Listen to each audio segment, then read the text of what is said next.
migrante en el mundo.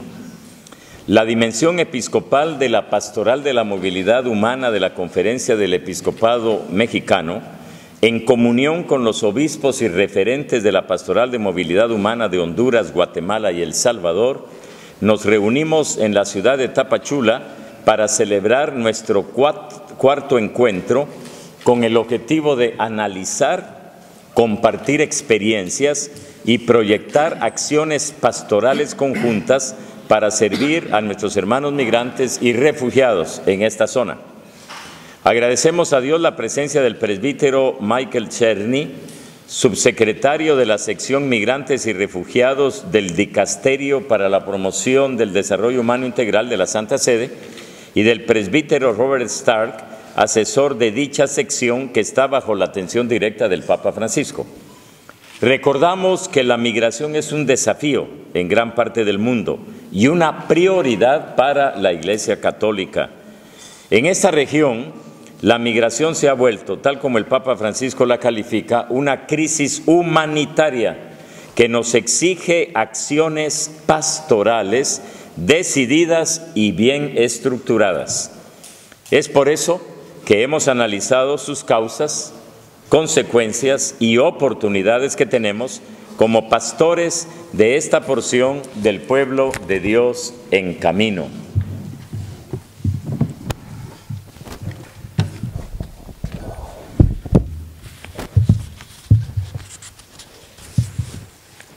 Particularmente en América Latina, los flujos migratorios han crecido por varias causas, entre las cuales se encuentran la pobreza, la falta de oportunidades de desarrollo, la marginación social y la violencia, especialmente en los países que conforman América Central.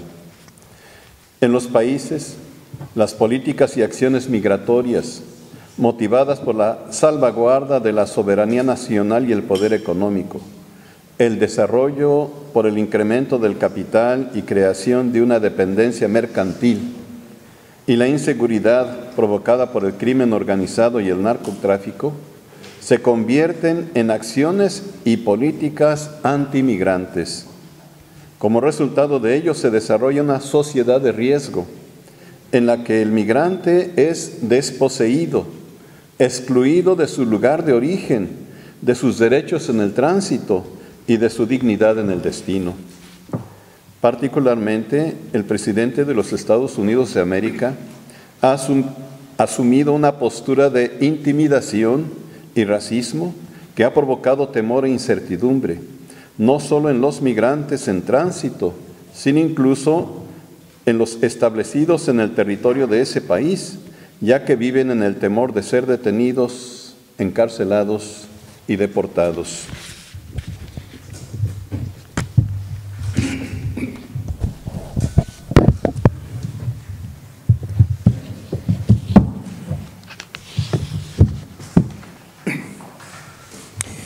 Por ello es necesario que nuestra incidencia aliente una política migratoria orientada al desarrollo integral de las personas y de los pueblos.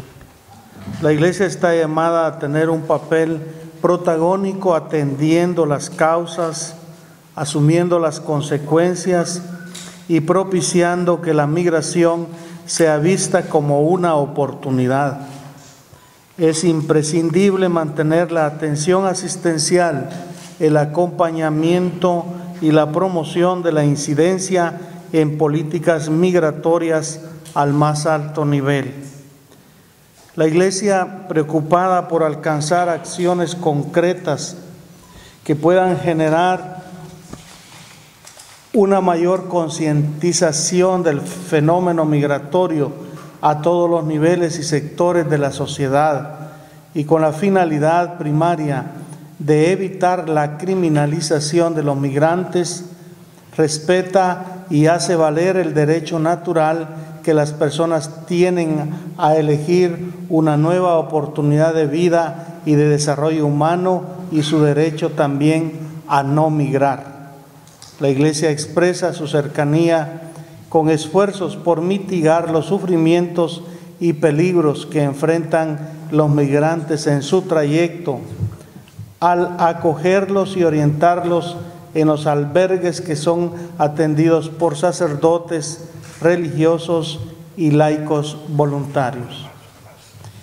Ante una mentalidad excluyente que invita a contener, detener y deportar, la Iglesia quiere dar una respuesta concreta a realizarse en cada iglesia particular, actuando la propuesta del Santo Padre expresada en los verbos acoger, proteger, promover e integrar.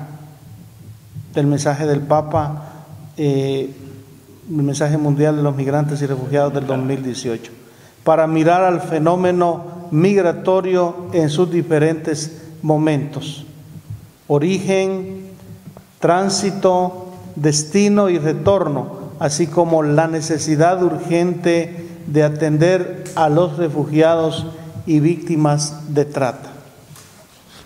Tomando diversos actores como las casas de los migrantes, los defensores de derechos humanos, ONGs y otras que trabajan en favor de los migrantes.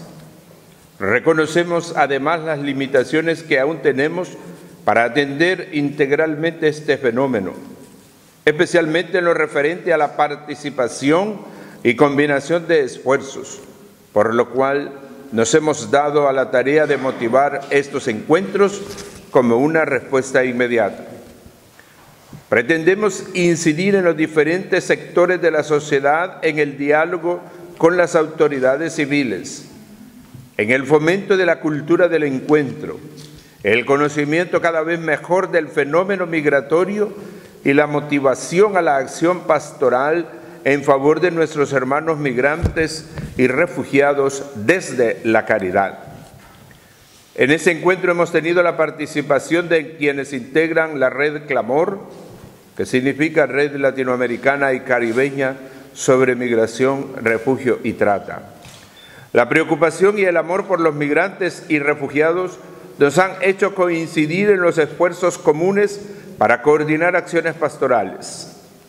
Esperamos que esta articulación se haga más consistente y eficaz en un futuro. Este es un llamado que compete a asumir a toda la Iglesia que camina en América del Norte y América Central. Encomendamos a José y María la realización de este proyecto de pastoral de migrantes para que cumplamos nuestro anhelo de caminar con Cristo migrante en el mundo. En Tapachula, Chiapas, a los 31 días del mes de agosto del año 2017. En estos diálogos, ¿cómo es posible superar las cuestiones que impiden la libre migración? Las fronteras las hacemos los hombres.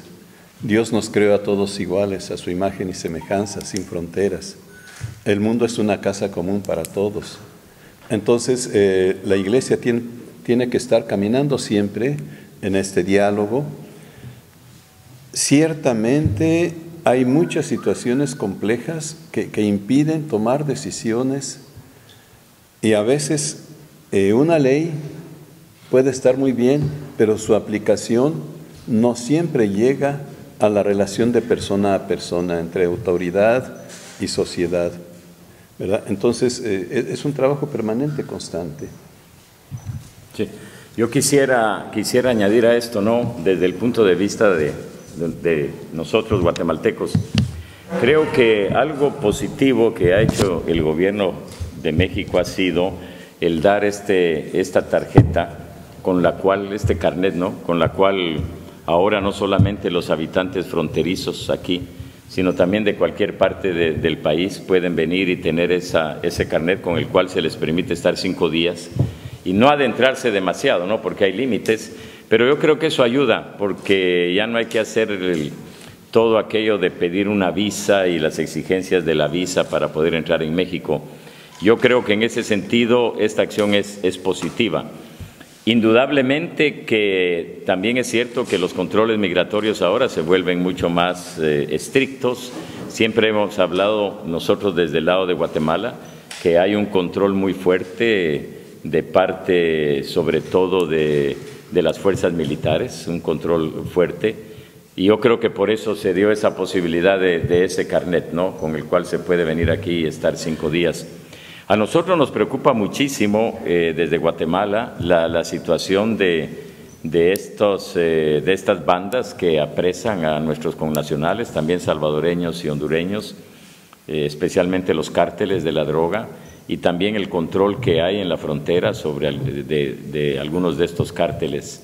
Entonces, eso también es un hecho que vale la pena mencionarlo, porque es un problema ahora común en América Central y México.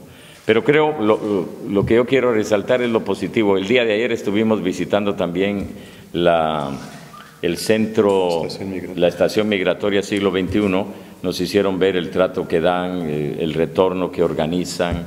Creo que también eso es positivo, es decir, ponerle atención a los cientos de guatemaltecos que, claro, son capturados porque no tienen documentos. Ya lo decía el obispo Guillermo, que nosotros somos los que hacemos las fronteras y desgraciadamente muchas veces con discriminaciones o con lo que sea. Pero bueno, el día de ayer visitamos las instalaciones, había mucha gente de Honduras, de El Salvador, de Guatemala menos, pero siempre pues uno puede ver ahí el trato que están dando, y yo espero que eso se refuerce y se mantenga, es decir, que no haya sido solamente por el hecho de la visita de ayer.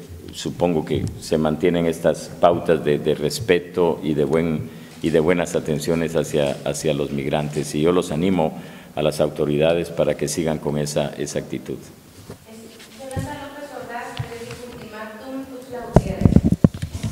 Señores, si bien es cierto que la migración es un fenómeno social, ¿quiere decir esto entonces? Hablar de su propio país, ¿no?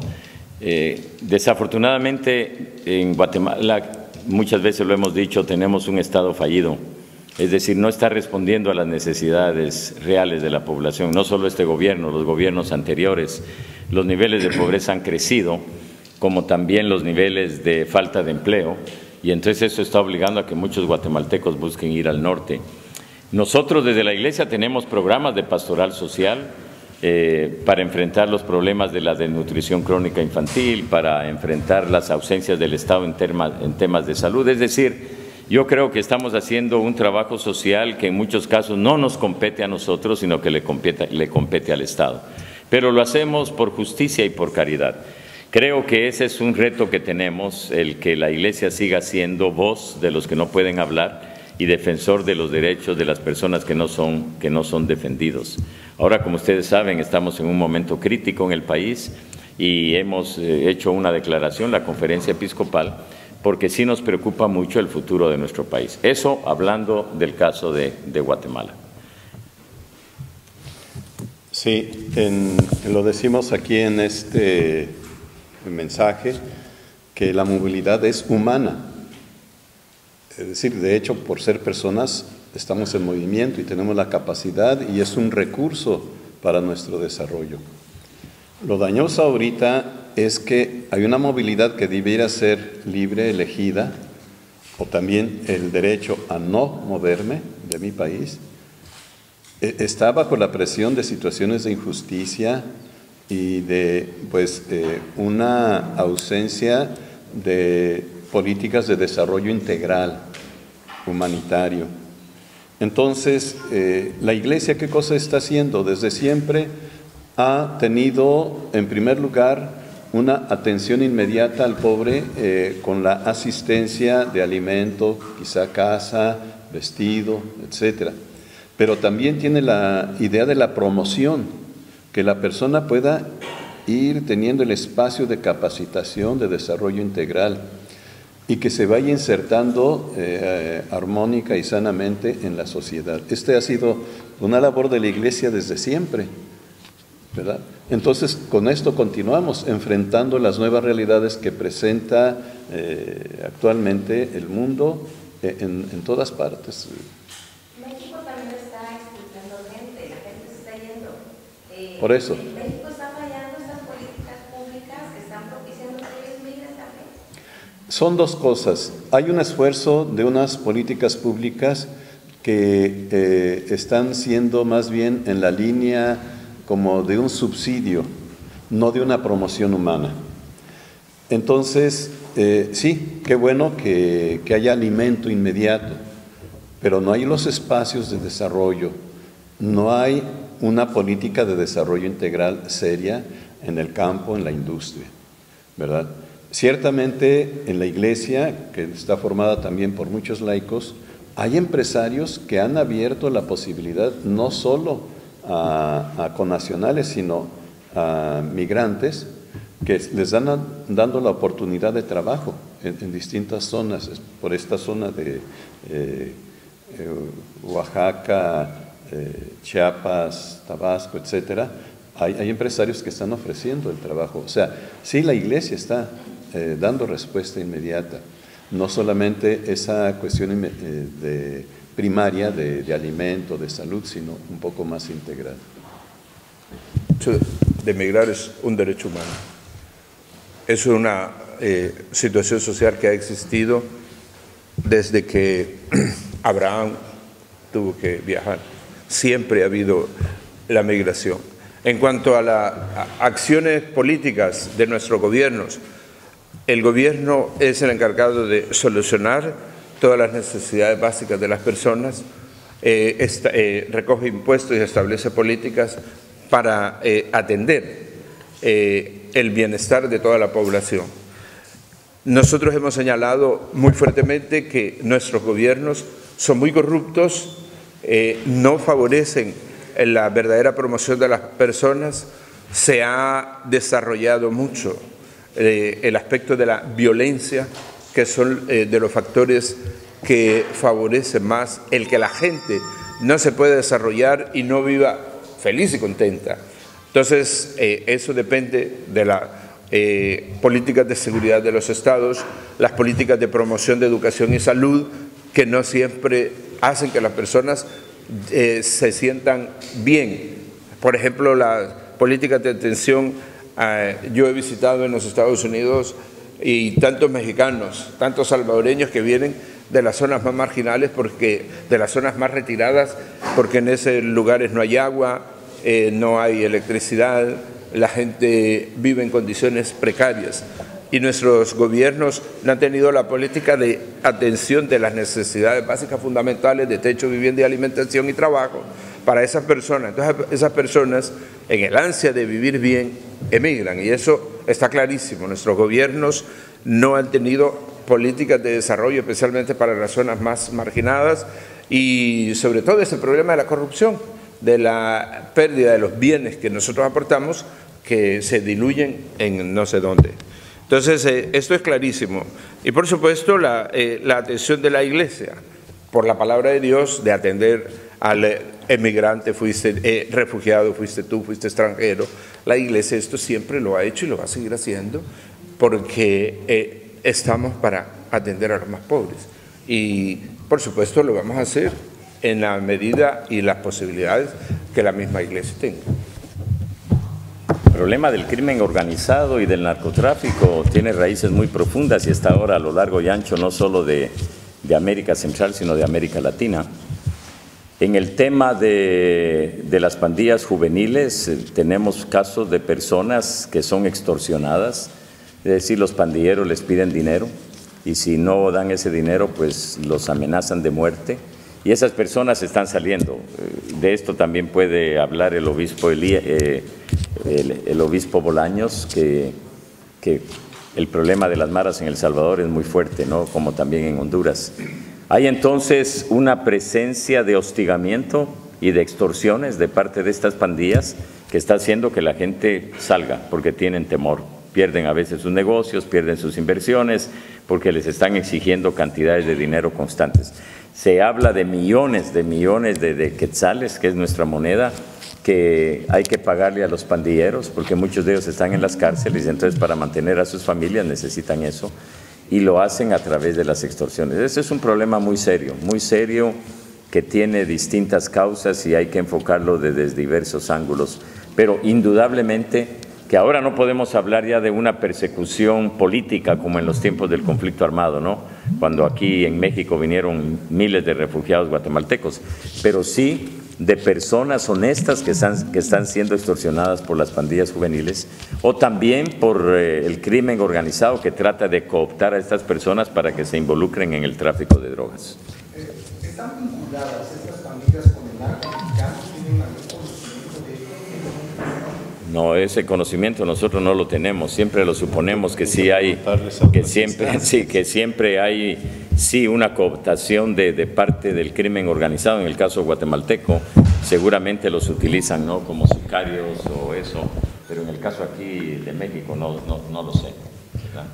O sea, para nosotros en El Salvador consideramos, bueno, el problema del narcotráfico, como sabemos, es regional, comienza desde Colombia hasta la frontera de México con los cárteles que tienen sus colaborantes y cooperantes en todos los países de Centroamérica, ¿verdad?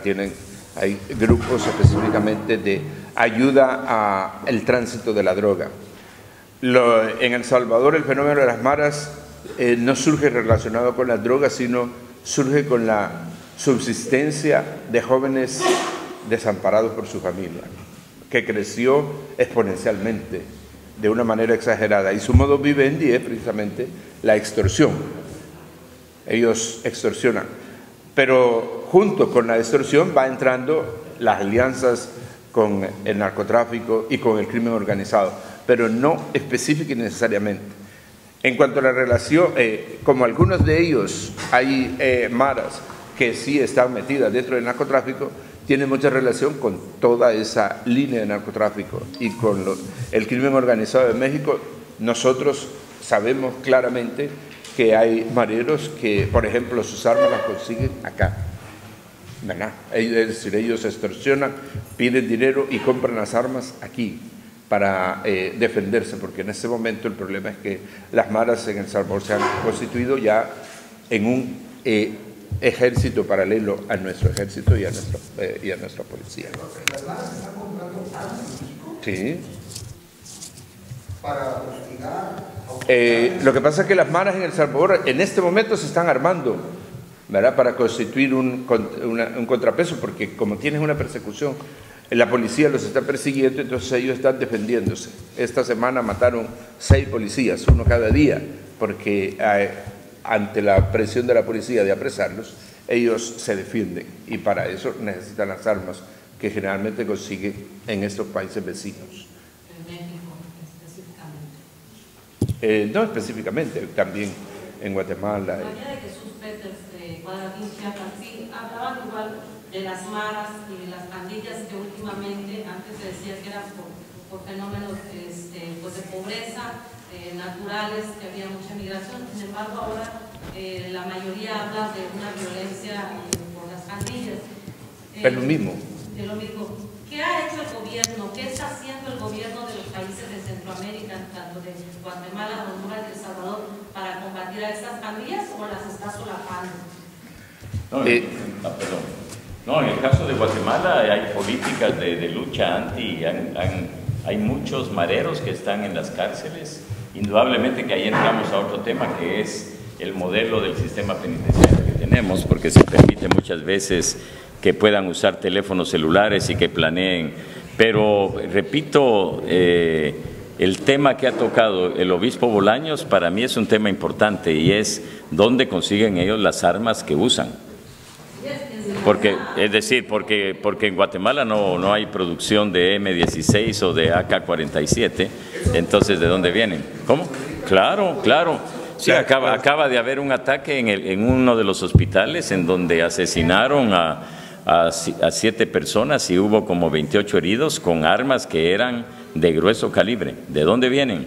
Es el tema del tráfico de armas, que seguramente viene de Estados Unidos y México. Es decir, no creo que vengan de América del Sur, o no lo sé, ¿verdad? Y además también estas represiones de la PNC, también hay muchos menores de edad. ¿Qué está pasando con todos estos jóvenes que están siendo afectados por la mara? ¿Por qué? Hay distintas razones. En el caso de Guatemala, pobreza, desintegración familiar, migraciones. Muchas veces los papás no han estado con sus hijos desde pequeños, se tuvieron que ir a Estados Unidos, los han dejado solos. y luego también este ambiente falso de ofrecer bienestar, de ofrecer sobre todo bienestar a como sea, al precio que sea, pero un tema básico es desintegración familiar. Sí, pero. La primera pregunta: en El Salvador los partidos de derecha anteriormente establecieron la famosa programa Mano Dura contra las maras, que consistía pues en evitar que ellos delinquieran, que ellos extorsionaran, y no lograron dominar mucho.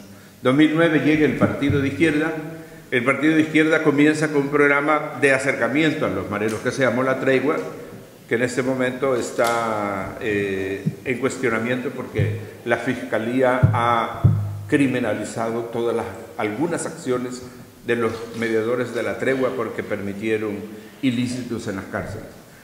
A partir del año 2015, después de un ataque de las maras en donde mataron a 11 civiles trabajando decentemente, el gobierno estableció lo que se llama medidas de emergencia en seguridad, que consistió en detectar cada uno de los jefes de las llamadas clicas, que son los grupos en cada barrio, para apresarlos, y si no se dejaban apresar, se defendían, los mataban.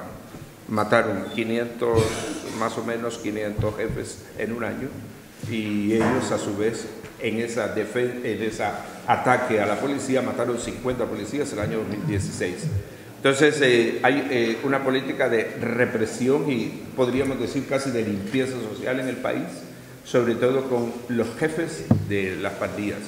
Pero no se le llama, ya los derechos humanos están alertando, no se le llama limpieza social, sino esas medidas de seguridad que justamente consisten en el apresamiento. Tenemos en la cárcel, en El Salvador hay 50.000 mareros más o menos, 15.000 están recluidos en las cárceles. Las cárceles las tenemos para 10.000 personas y hay en este momento 35.000, porque cada día el gobierno está apresando entre 50 a 100 mareros, cada día. ¿Cuál sería la propuesta de la Iglesia en cuanto a este fenómeno de mareros, de este fenómeno social con respecto a las pandillas? ¿Han hecho alguna propuesta a la Iglesia Católica? Bueno, la hemos hecho, es decir, estamos trabajando fuertemente en el tema de recomponer y de refundar el sistema penitenciario, porque muchos de los delitos se planean desde ahí. Entonces estamos también denunciando y buscando la formación de los agentes de la Policía Nacional Civil con formación en valores éticos. Estamos trabajando fuertemente en la pastoral familiar, es decir, porque una de las causas es la desintegración familiar. Estamos buscando también ir creando conciencia de crear oportunidades para los jóvenes, para que no tengan que involucrarse en acciones delictivas. Es decir, pero es como que si dijéramos una gota en el mar. Una gota en el mar, eso es lo que quiero decir. Pero lo estamos haciendo y estamos luchando para hacerlo. ¿Un descuido del gobierno hacia esos grupos de jóvenes? Yo no creo que tengamos que echarle la culpa a todo el gobierno, es culpa de toda la sociedad, porque todos somos responsables. Indudablemente, políticas públicas que no favorecen la educación integral, que no favorecen el desarrollo integral, ausencia de estas políticas favorece la migración, favorece el crecimiento de la pobreza, la corrupción, etcétera, ¿no? Pero para mí hay que hablar de una corresponsabilidad nacional. No tenemos el reporte así numérico preciso, sabemos que se están dando estas cosas, muchos datos los sabemos a través de los medios, ¿verdad? Porque nuestra labor es directa con las personas migrantes, ¿verdad? Y eso es lo que nos preocupa. Y dentro de los distintos perfiles que tiene el migrante está el refugiado. Y muchas de estas personas de las que estamos hablando, víctimas de presión, acoso, del crimen, son refugiados, son recibidos como refugiados. Y este ha sido un trabajo que la Iglesia ha estado dialogando con el Instituto Nacional de Migración, con Derechos Humanos, etcétera, ¿verdad? Más bien, nuestro trabajo no es tanto de investigación cuanto de atención inmediata al migrante. Bueno, muchas gracias. Creo que... mencionaba el tema acoger al migrante, que es el mensaje que da el Santo Padre. ¿Cuál es la propuesta, la iniciativa que tiene la Iglesia para no quedarnos con esta imagen que el migrante, que el refugiado es mareo? Porque a veces no lo es un ciudadano que busca salir de esta pluralidad. Los albergues. Sí, ya están los albergues y ya está reconocido en la nueva ley de migración de México la postura de la Iglesia de que el migrante es un sujeto capaz, creativo, con la riqueza personal de su cultura, que viene a ofrecer esta capacidad y esta riqueza al país a donde llega. Por otra parte, la atención al migrante tiene que ser interdisciplinaria e interinstitucional. Interdisciplinaria en los aspectos desde el más sencillo humano, físico, pero también el psicológico, el legal y el espiritual. El ayudar al migrante que desde la fe que profesa experimente el encuentro con Dios en la casa del migrante y lo siga, ¿verdad? Pero también una atención interinstitucional. De hecho, ya estamos viendo signos en la sociedad mexicana cómo la Secretaría de Educación está viendo la problemática de los hermanos que están siendo repatriados de Estados Unidos ya con características educativas, con características laborales, la Secretaría del Trabajo, la Secretaría de la Salud, en fin, es interinstitucional también la atención que estamos promoviendo para el migrante. Es integración de los migrantes, ya sea del pueblo norte, del pueblo sur. Sí, sí. Muchas gracias a todos.